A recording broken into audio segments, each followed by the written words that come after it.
Hello everyone, నేను మీకు ఒక టాపిక్ చెప్తాను ఇప్పుడు. ఆ టాపిక్ పేరు వచ్చేసి depreciation. BCom second year 4th sem వాళ్ళకి ఇన్కమ్ ట్యాక్స్ సబ్జెక్ట్లో ఈ టాపిక్ ఉంది. ఇన్కమ్ ట్యాక్స్ ఎగ్జామ్లో డిప్రిసియేషన్ టాపిక్ మీకు షార్ట్ ఆన్సర్ లాగా వస్తుందన్నమాట. లాంగ్ ఆన్సర్ క్వశ్చన్ రాదు, షార్ట్ ఆన్సర్ క్వశ్చన్ వస్తుంది. ఆ క్వశ్చన్ 99% ఇదే క్వశ్చన్ వస్తుంది అనమాట. 1% ఛాన్స్ ఉంది ప్రాబ్లం రావడానికి. ఆ ప్రాబ్లం కూడా నేను చెప్తాను. ఫస్ట్ అయితే మీరు థియరీ క్వశ్చన్ ఇది మాత్రం కంపల్సరీ నేర్చుకోండి షార్ట్ ఆన్సర్ రాయడానికి. 3 టైప్స్లో అడుగుతారు క్వశ్చన్. ఫస్ట్ ఏంటి, explain the basis of depreciation అన్న ఇదే ఆన్సర్ రాయాలి. బ్లాక్ ఆఫ్ అసెట్స్ అన్న ఇదే ఆన్సర్ రాయాలి. రేట్స్ ఆఫ్ డిప్రిసియేషన్ అన్న ఇదే ఆన్సర్ రాయాలి. క్వశ్చన్ పేరు ఏం పేరు, డిప్రిసియేషన్ గురించి బేస్ ఇవ్వమని అయితే రాస్తావు, బ్లాక్ ఆఫ్ అసెట్స్ అన్న ఇదే ఆన్సర్ రాస్తావు, రేట్స్ ఆఫ్ డిప్రిసియేషన్ అన్న ఇదే ఆన్సర్ రాయాలి. ఒక చిన్న బేసిక్ చెప్తా ఈ క్వశ్చన్ కొంచెం అర్థం కావడానికి మీకు. అంటే ఎందుకు చదువుతున్నాం ఈ క్వశ్చన్, అసలు ఏం అవసరం అంటే చిన్న బేస్ లైన్. సబ్జెక్ట్ పేరు వచ్చేసి ఇన్కమ్ ట్యాక్స్, అవునా? Income tax. కానీ మనం ఒకసారి అకౌంట్స్లోకి వెళ్దాం. అకౌంట్స్ అంటే గుర్తుంది కదా, మీరు ఫస్ట్ సెమ్లో చదువుకున్నారు అకౌంట్స్. అకౌంట్స్లో నువ్వు P&L అకౌంట్ చేస్తుండే ఫైనల్ అకౌంట్స్లో, గుర్తుంది. P&L అకౌంట్లో ఒక ఐటమ్ ఉంటుంది, టు డిప్రిసియేషన్ అని రాసి, ఇక్కడ నువ్వు ఫర్ ఎగ్జాంపుల్ బిల్డింగ్ ఉందనుకో, బిల్డింగ్ ఒక 5 lakhs ఉంది. నువ్వు నీ ఇష్టం వచ్చిన రేట్, అంటే ఏ కంపెనీ వాళ్ళ కంపెనీ అనమాట. ఫర్ ఎగ్జాంపుల్ ఒక కంపెనీకి నువ్వు అకౌంట్స్ చేస్తున్నావు. ఫర్ ఎగ్జాంపుల్ KLM అనే కంపెనీకి నువ్వు అకౌంట్స్ చేస్తున్నావు. KLM ఫ్యాషన్స్ అని ఉంది కదా, వాళ్ళు ఏం సార్ KLM వాళ్ళ బిల్డింగ్ పైన డిప్రిసియేషన్ ఉంది కదా, 5 lakhs ఇంటూ 10%, 20% వాళ్ళ ఇష్టం అనమాట. వాళ్ళకి ఎంత అనిపిస్తే అంత, వాళ్ళకి ఎంత డిప్రిషియేట్ అవుతుందని అనిపిస్తే అంత అనమాట. వాళ్ళ ఇష్టం వచ్చింది తీసుకోవచ్చు. 15% తీసుకోవచ్చు, 10% తీసుకోవచ్చు, 20 తీసుకోవచ్చు, 30 తీసుకోవచ్చు, 40% కూడా తీసుకోవచ్చు అనమాట. మన ఇష్టం వచ్చిన రేట్తో డిప్రిసియేషన్ ఫర్ ఎగ్జాంపుల్ 40 చేసి 5 4 2 lakhs డిప్రిసియేషన్ ఇక్కడ రాసిస్తుంది అనమాట. మనం అకౌంట్స్లో అయితే డిప్రిసియేషన్ మన ఇష్టం వచ్చిన రేట్ తీసుకోవచ్చు. కానీ ఇన్కమ్ ట్యాక్స్లో అలా కాదు. ఇన్కమ్ ట్యాక్స్లో డిప్రిసియేషన్ రేట్ ఉంది చూసినావా బిల్డింగ్స్కి, అది ఇన్కమ్ ట్యాక్స్ కూడా చెప్తాడు. ఇన్కమ్ ట్యాక్స్ డిపార్ట్మెంట్ చెప్తుంది అనమాట. ఫర్నిచర్కి కూడా ఇన్కమ్ ట్యాక్స్ డిపార్ట్మెంట్ చెప్తుంది. అంటే నీ అన్ని అసెట్స్ పైన ఎంత డిప్రిసియేషన్ చేయాలో ఆ రేట్ ఉంది కదా, డిప్రిసియేషన్ రేట్ 40%, 50%, 10%, 5%, అసలు జీరోనా, ఎంత రేటో ఆ రేట్ ఉంది కదా, ఆ రేట్ ఇన్కమ్ ట్యాక్స్ వాడు చెప్తాడు. అదే రేట్ నువ్వు అప్లై చేయాలి. ఎప్పుడు అకౌంట్స్లో కాదు. అకౌంట్స్లో నువ్వు ఏమైనా రాసుకో, సంబంధం లేదు. అకౌంట్స్లో నువ్వు ఏ రేట్ అయినా తీసుకో, సంబంధం లేదు. కానీ ఇన్కమ్ ట్యాక్స్లో మాత్రం ఇదే రేట్తో డిప్రిసియేషన్ నువ్వు తీసుకోవాలన్నమాట. ఇదే రేట్తో 15% తీసుకోవాలి. 15% నీకు అలౌ చేస్తారు డిప్రిసియేషన్ ఇన్కమ్ ట్యాక్స్ P&Lలో. కానీ ఇక్కడ అట్లా కాదు, అకౌంట్స్లో నువ్వు ఏమైనా చేసుకోవచ్చు. ఇది అకౌంట్స్ P&L. ఇన్కమ్ ట్యాక్స్లో ఫర్ బిల్డింగ్కి ఎంత ఉంటుంది అంటే జనరల్గా P&L అకౌంట్ మనం ఇన్కమ్ ట్యాక్స్లో కూడా చేస్తాం. బిల్డింగ్కి 10% ఉంటుంది అనమాట. ఇన్కమ్ ట్యాక్స్ 10% ఇక్కడ చేసేసి ఎంత రాయాలి, ఇక్కడ P&L 50,000 రాయాలి. ఇన్కమ్ ట్యాక్స్లో నువ్వు ఏమైనా రాసుకోవచ్చు, పర్లేదు. కానీ అకౌంట్స్లో మాత్రం వాడు ప్రతి దానికి రేట్ ఇచ్చిండు, ప్రతి అసెట్కి రేట్ ఇచ్చిండు. ఆ రేట్స్ ఏందో నువ్వు తెలుసుకొని గుర్తుపెట్టుకొని అదే రేటు నువ్వు క్లెయిమ్ చేసుకోవాలన్నమాట. డిప్రిసియేషన్ ఎక్కువ క్లెయిమ్ చేసుకోవడానికి వీలు లేదు. అకౌంట్స్కి దీనికి సంబంధం లేదు. అకౌంట్స్లో నువ్వు ఏమైనా వేసుకుని సంబంధం లేదు మనకి. అకౌంట్స్లో నువ్వు ఏమైనా వేసుకోవచ్చు, అది నీ ఇష్టం, నీ అకౌంట్స్. కానీ ఇన్కమ్ ట్యాక్స్ చేసేటప్పుడు మాత్రం ఇన్కమ్ ట్యాక్స్ రూల్స్ ఫాలో కావాలి నువ్వు. వన్ ఆఫ్ ద రూల్ ఏం చెప్పింది, డిప్రిసియేషన్ రేట్స్ ఇచ్చింది, అదే రేట్స్ నువ్వు అప్లై చేయాలి. మళ్ళీ రిపీట్ చేసినందుకు ఏమనుకోవద్దు. చలో ఇప్పుడు ఆన్సర్ స్టార్ట్ చేస్తున్నా. ఇప్పుడు ఆన్సర్ ఏంటంటే, నీకు కొన్ని రేట్స్ డివైడ్ చేసి చెప్పినా కదా, రేట్స్ ఇచ్చింది, ప్రతి అసెట్కి రేట్స్ ఇచ్చిందని. అసెట్స్కి రేట్ ఇవ్వాలంటే ఫస్ట్ ఆఫ్ ఆల్ అసెట్స్ని డివైడ్ చేసింది 4 బ్లాక్స్లో. ఫర్ ఎగ్జాంపుల్ బిల్డింగ్స్ ఒక బ్లాక్ లాగా డివైడ్ చేసింది. Classification of block of assets. Block అంటే తెలుసు కదా మీకు, కొన్ని కాలేజెస్ ఉంటాయి అనమాట, ఒకటే గేట్ ఉంటుంది కానీ 4 బిల్డింగ్స్ ఉంటాయి. బ్లాక్ 1, బ్లాక్ 2, బ్లాక్ 3, బ్లాక్ 4 అని. మనం బేసికల్గా ఇంజనీరింగ్ కాలేజెస్ ఉంటాయి కదా, ఇంజనీరింగ్ కాలేజెస్ అందులో చూస్తాం అనమాట. బ్లాక్ 1లో CSE వాళ్ళు ఉంటారు, బ్లాక్ 2లో EEE వాళ్ళు, అట్లా బ్లాక్స్ డివైడ్ చేస్తారనమాట వాళ్ళు. సేమ్ వేలా మన అసెట్స్ ఉంటాయి కదా, అన్ని అసెట్స్ని ఇన్కమ్ ట్యాక్స్ డిపార్ట్మెంటు 4 బ్లాక్స్ లాగా డివైడ్ చేసింది అనమాట. 4 బ్లాక్స్. ఫస్ట్ బ్లాక్ ఏమో బిల్డింగ్స్. ఇవన్నీ రాయాలి ఎగ్జామ్లో. ఇదే answer. Classification of block of assets. Income tax department has divided assets into 4 blocks. First one is building, second one furniture, third one plant and machinery. ఇవన్నీ ఏంటివి, ఏ assets, tangible assets. Next intangible assets కూడా divide చేసింది ఒకటి 4 blocks. First 3 blocks ఏమో tangible అసెట్స్కి, 4th block ఏమో ఇంటాంజిబుల్కి. టాంజిబుల్లో మళ్ళీ 3 ఉన్నాయి. ఫస్ట్ వన్ ఏంది buildings, second one furniture, third one plant and machinery. ఇంటాంజిబుల్లో మళ్ళీ ఇంటాంజిబుల్లో అన్ని కవర్ అయినాయి ఎక్సెప్ట్ గుడ్ విల్ అనమాట. గుడ్ విల్ కూడా ఇంటాంజిబుల్ అసెట్టే, కానీ ఈ ఇంటాంజిబుల్లో గుడ్ విల్ని కవర్ చేయలేదు. సో ఇది ఇంటాంజిబుల్ అసెట్స్లో గుడ్ విల్ లేదు, అన్నీ ఉన్నాయి. అన్ని intangible patents, know how, copyright, license, franchise fees అన్నీ ఉన్నాయి. But does not include good will. Good will ఒక్కటి ఇందులో ఇంక్లూడ్ చేసలేదు అనమాట. జస్ట్ థియరీ కాబట్టి ఇవన్నీ పాయింట్స్ మీరు రాయాలి ఇందులో. ఓకే, సో ఇందులో గుడ్ విల్ ఇంక్లూడ్ అయ్యలేదు. అన్ని అసెట్స్ ఉంటాయి బ్లాక్ 4లో. నేను 4th బ్లాక్లో ఫస్ట్ 3 ఏమో plant and machinery, furniture, buildings అనమాట. ఈ 3 బ్లాక్స్.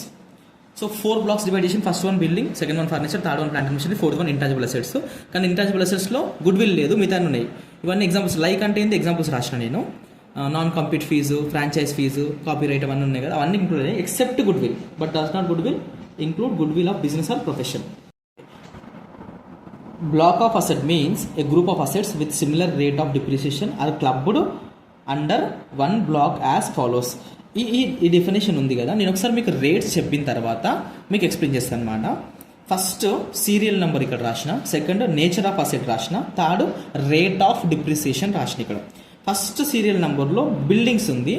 బిల్డింగ్స్ ఫస్ట్ బ్లాక్ ఇదే కదా బిల్డింగ్స్, కాకపోతే ఇంకా సబ్ బ్లాక్స్ ఇచ్చిన నేను 1 2 3 4 అని చెప్పేసి. ఇవి రాయకపోయినా ఏం కాదు మీరు, కాకపోతే మీ బుక్లో ఉంది కదా, సియా బుక్లో ఉంది కదా, నేను కొంచెం ఫాలో అయిన ఆ బుక్ని. ఇంకే ఎట్లాంటి బ్లాక్ 1 బ్లాక్ 2 లాంటివి అసలు అంత ఇంపార్టెంట్ ఏం కదనమాట. జస్ట్ బిల్డింగ్స్ అనే ఒక బ్లాక్ ఉందంటే సరిపోతుంది. కాకపోతే ఈ బిల్డింగ్స్ ఉన్నాయి కదా, ఈ బిల్డింగ్స్ కూడా 4-5 కేటగిరీస్ ఉంటాయి అనమాట. ఫస్ట్ వన్ చూద్దాం మనం. Nature of asset. బిల్డింగ్స్ ఉన్నాయి కదా, బిల్డింగ్స్లో first used for residential purpose. ఒక రెసిడెన్షియల్ బిల్డింగ్ ఉంది ఎవరి దగ్గర, బిజినెస్ దగ్గర. ఆ బిజినెస్ దగ్గర ఉన్న రెసిడెన్షియల్ బిల్డింగ్లో ఫ్యామిలీ ఉంటుంది అనుకో, దానిపైన డిప్రిసియేషన్ ఉంది కదా, అది అసలు ఇన్కమ్ ట్యాక్స్లో క్లెయిమే కాదనమాట, అది పర్సనల్ నేచర్కి తెలిపోతుంది.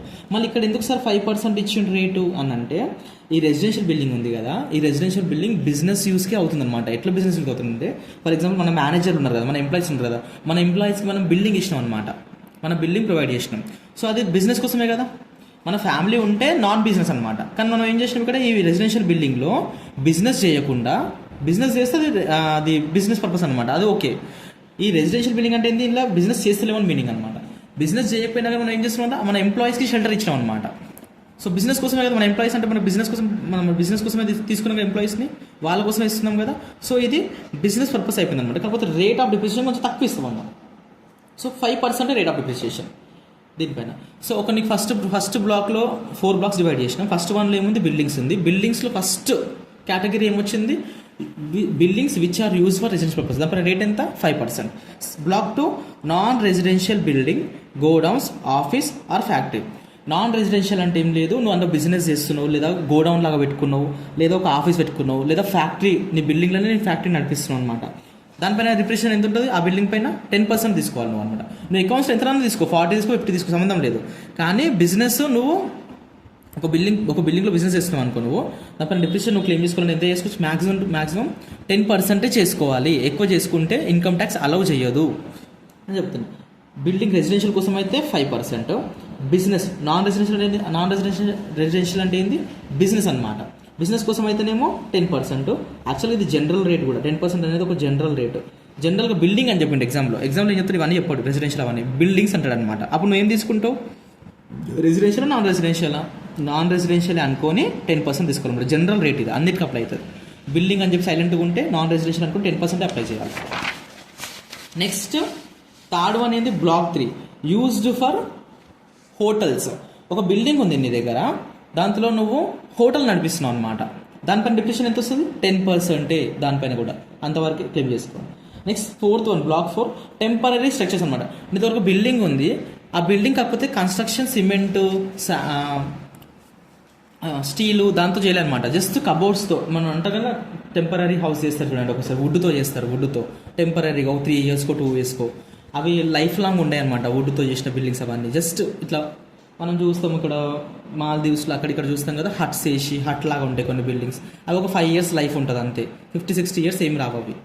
సో అట్లాంటి టెంపరీ స్ట్రక్చర్స్ ఉంటాయి కదా, టెంపరీ బిల్డింగ్ కడతాం మనం, టెంపరీగా ఒక 2-3 ఇయర్స్ కోసం కడతాం చూసినాం. దానిపైన 40% రేట్ ఆఫ్ డిప్రిసియేషన్ ఇస్తాం అనమాట. ఎందుకంటే దాని లైఫ్ తక్కువ ఉంది కదా, లైఫ్ తక్కువ ఉంటుంది టెంపరీ బిల్డింగ్ది.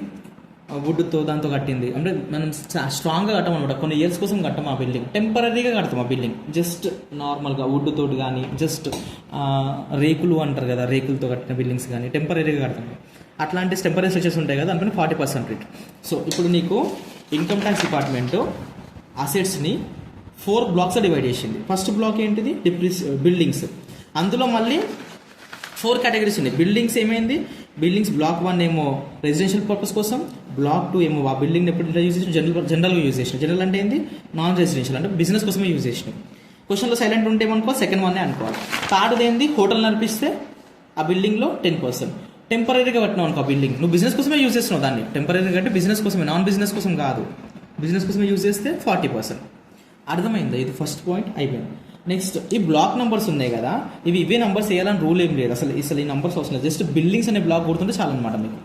సో ఇప్పుడు నేను మీకు ఇక్కడ ఒక లైన్ ఎక్స్ప్లెయిన్ చేసినా కదా, block of assets means a group of assets, చేస్తాను చెప్పినా కదా, ఇది block of assets means a group of assets with similar rate of depreciation are clubbed అంటే ఏంది, కలిపేయడం.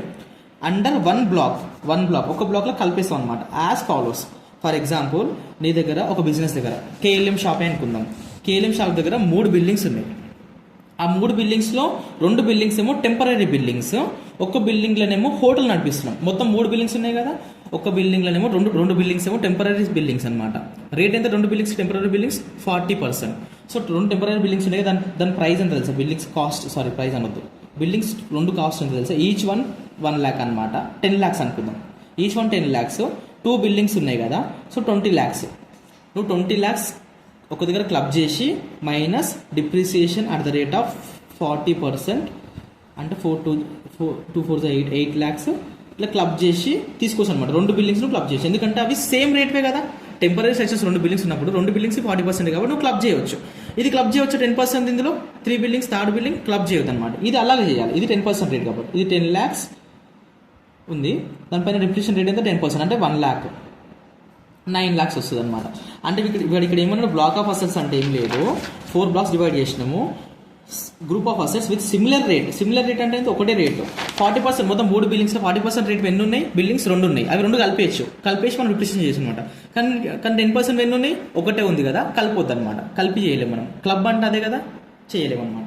సో ఈ లైన్కి మీనింగ్ ఇది, block of assets means group of assets, అంటే ఒక గ్రూప్ ఆఫ్ అసెట్స్ ఏంటివి, buildings, temporary buildings with similar rate of depreciation are clubbed under 1 block, ఒక block లాగా క్లబ్ చేసేస్తాం దాన్ని. సో ఫస్ట్ 1 అయిపోయింది నాకు తెలిసి, సెకండ్ 1 చూస్తాం ఇప్పుడు. నెక్స్ట్ సెకండ్ 1 బ్లాక్ ఏముంది, ఫర్నిచరే కదా, ఇక్కడ రాసిన ఫర్నిచర్ అండ్ ఫిట్టింగ్స్. ఇందులో సబ్ కేటగిరీస్ 4 ఏం లేవు, దానిలాగా బిల్డింగ్స్ లాగా 1 ఉంది. ఎనీ ఫర్నిచర్ అండ్ ఫిట్టింగ్స్, ఏ ఫర్నిచర్కైనా 10% అలౌ చేసింది ఎవరు, income tax department, depreciation. Okay, 10% allow చేసింది.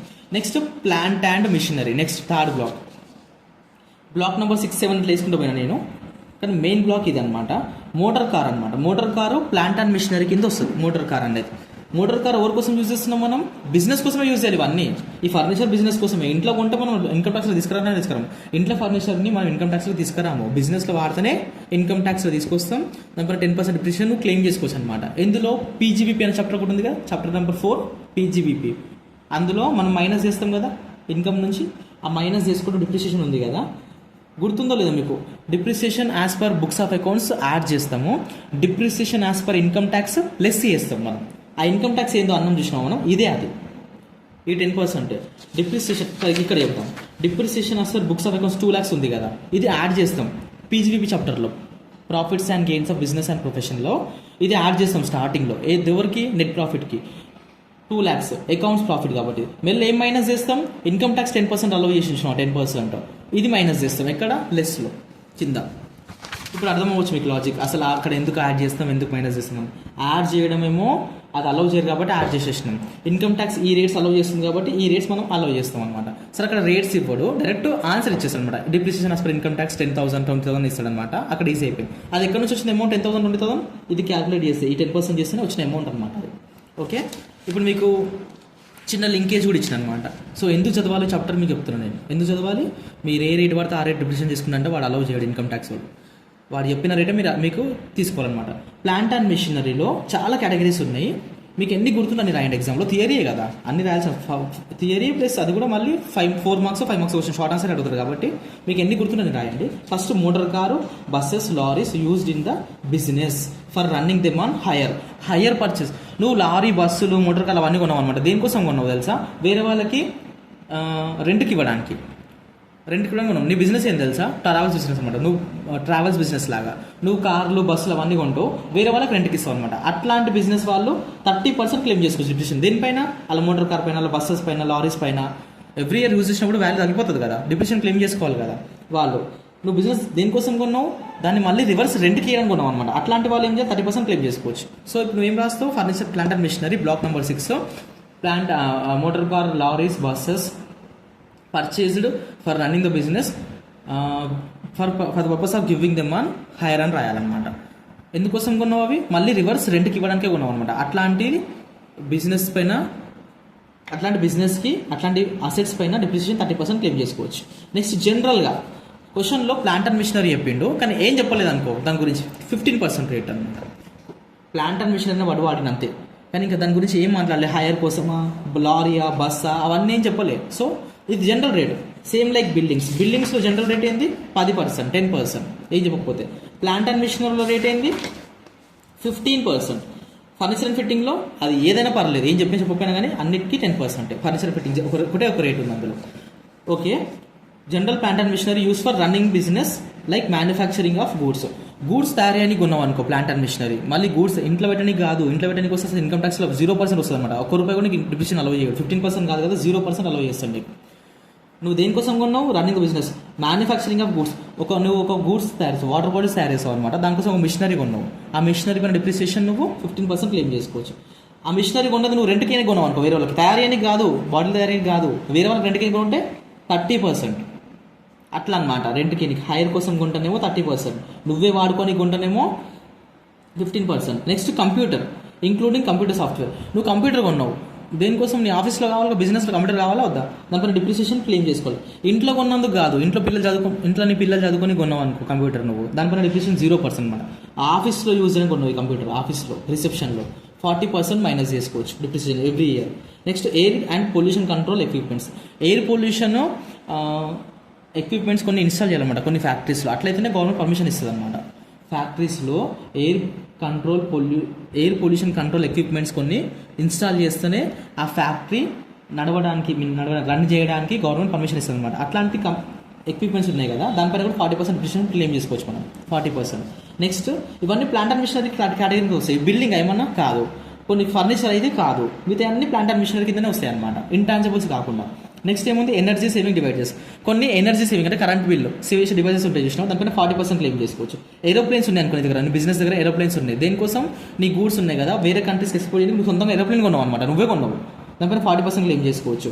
బుక్స్ కొన్నావు, కొన్ని బుక్స్ ఓన్డ్ బై ప్రొఫెషనల్ అంటే ఏం లేదు, ఇప్పుడు సిఏఎస్ డాక్టర్లు ఉన్నారు కదా, వాళ్ళు కొన్ని బుక్స్ కొంటారు అనమాట. ఆ బుక్స్ కూడా పాడైపోతాయి కదా ఎవ్రీ ఇయర్, దానిపైన కూడా డిప్రిసియేషన్ క్లెయిమ్ చేసుకోవచ్చు. 10,000 బుక్ కొన్నాం అనుకో, ఎవ్రీ ఇయర్ 40% మనం మైనస్ చేసుకోవచ్చు బుక్స్. ప్రొఫెషనల్ అంటే వాళ్ళు డాక్టర్, సిఏ, టీచర్ వాళ్ళు అనమాట. బ్లాక్ 13. ఈ బ్లాక్స్ నువ్వు ఏదైనా రాసుకుంటూ వెళ్ళిపో లైన్గా, ఇది ఇంపార్టెంట్ కాదనమాట, జస్ట్ ఇవే important. Next life saving medical equipments. కొన్ని మెడికల్ ఎక్విప్మెంట్స్ మనం లైఫ్ సేవింగ్ మెడికల్ ఎక్విప్మెంట్స్, కొన్ని లైఫ్ సేవింగ్ ఎక్విప్మెంట్స్ ఉంటాయి కదా, అట్లాంటివి మనం మెడికల్ ఎక్విప్మెంట్స్ అట్లాంటివి మనం మెయింటైన్ చేస్తున్నాం అనమాట. ఎక్కడ? మన బిజినెస్లో. దానిపైన డిప్రిసియేషన్ మనం క్లెయిమ్ చేసుకోవచ్చు 40%. Next ship, వెజిల్, speed boats. మనం షిప్, వెజిల్, స్పీడ్ బోట్స్ కూడా కొనిపెట్టినాం, మన దగ్గర ఉన్నాయన్నమాట. మన బిజినెస్కి షిప్లో వెళ్ళాలి కొన్ని గూడ్స్ వేరే దగ్గరికి, సో మనం షిప్పే కొనిపెట్టేసినాం. షిప్ అండ్ డిప్రిసియేషన్ మనం క్లెయిమ్ చేసుకోవచ్చు. ఎంత? 20%.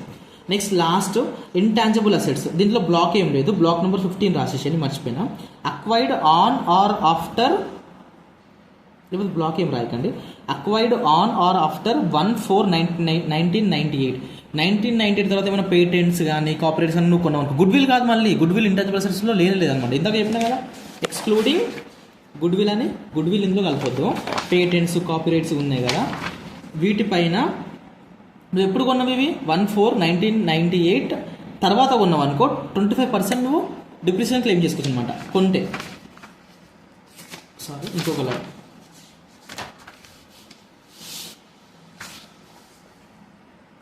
సార్ దానికన్నా ముందు కొంటే 0% అనమాట, డిప్రిసియేషన్ అసలు నీకు అలౌ చేయలేదు. ఓన్లీ 1/4/1998 తర్వాత కొంటేనే 25% అలో చేస్తారనమాట. నువ్వు ఆల్రెడీ 2024 ఉన్నావు కాబట్టి నీకు ఖచ్చితంగా లేటెస్ట్ ఇస్తాడు, నీకు పాతది అవసరం లేదు. సో 2024 ఆఫ్టర్ 98 కదా, 25% అనమాట అని రాసేసాను ఎగ్జామ్లో. సో క్లియరా? నువ్వు 15 నెంబర్ రాసేసిన పర్లేదు, ఏం రాయకపోయినా పర్లేదు. 15 నెంబర్ ఒక పని 15 నెంబర్ రాసేసి ఇక్కడ block 15 acquired on or after 1/4/1998 25%. So ఇవన్నీ గుర్తుపెట్టుకోవాలి మీరు. బిల్డింగ్స్ ఉంది కదా, బిల్డింగ్స్లో 4 కేటగిరీస్ ఉంటాయి. ఫస్ట్ రెసిడెన్షియల్ కోసం అయితే 5%, జనరల్ బిల్డింగ్ అయితే బిజినెస్ కోసం అయితే 10%, హోటల్ కోసం అయితే 10%. చూడకుండా చెప్పండి. నెక్స్ట్ టెంపరీ అయితే 40%. నెక్స్ట్ ఫర్నిచర్ అండ్ ఫిట్టింగ్స్లో ఎన్ని ఉన్నాయి? మొత్తం ఒకటే ఉంది, any furniture and fitting 10%. Next plant and మిషనరీకి వచ్చినాం. Plant and machinery first motor car, buses, lorries అని ఉన్నాయి కదా, అవి హైర్ కోసం అయితేనేమో 30%, జనరల్గా అయితేనేమో జనరల్ బిజినెస్ కోసం అయితేనేమో మ్యానుఫ్యాక్చరింగ్ గూడ్స్ కోసం అయితే 15%, కంప్యూటర్ అయితే ఎంత, computer including computer software 40%, aeroplanes 40%, అన్ని 40%, ships vessels 20%, ship vessel 20%, life saving equipments, pollution control equipments, energy saving devices ఇవన్నీ ఉన్నాయి కదా, ఇవన్నీ 40%. Intangible asset block 15 acquired on or after 1/4/1998 అయితే 20%, దానికన్నా ముందు అయితే 0%. సో మీకు ఈ ఆన్సర్ క్లియర్ అయింది అనుకుంటా. థియరీ ఆన్సర్ ఇంతవరకే రాయాలి. ఆ క్వశ్చన్కి ఆన్సర్ ఇంతే అనమాట. ఏ క్వశ్చన్? రేట్స్ ఆఫ్ డిప్రిసియేషన్ అన్నా ఇదే ఆన్సర్, ఇవే రేట్స్ అవి 10%, 50%. బ్లాక్ ఆఫ్ అసెట్స్ అన్నా గివే బ్లాక్స్, బ్లాక్ 1, బ్లాక్ 2 ఇదే ఆన్సర్ అది. బేసిస్ ఆఫ్ డిప్రిసియేషన్ అన్నా, డిప్రిసియేషన్ అంటే బేసిస్ అంటే ఇవే కదా, ఇవన్నీ ఇవే రాయాలన్నమాట. ఈ క్వశ్చన్కి కొంచెం ఇంకా ఎక్స్ట్రా ఆన్సర్ అది చేసినా పర్లేదు, అది కూడా నేను నెక్స్ట్ చెప్తాను మీకు. సో ఇవి చూసుకోండి ఒకసారి. థియరీ కోసం ఖచ్చితంగా అడుగుతాడు, థియరీ క్వశ్చన్లో ఇది కాకపోతే ప్రాబ్లం అడుగుతాడు అనమాట.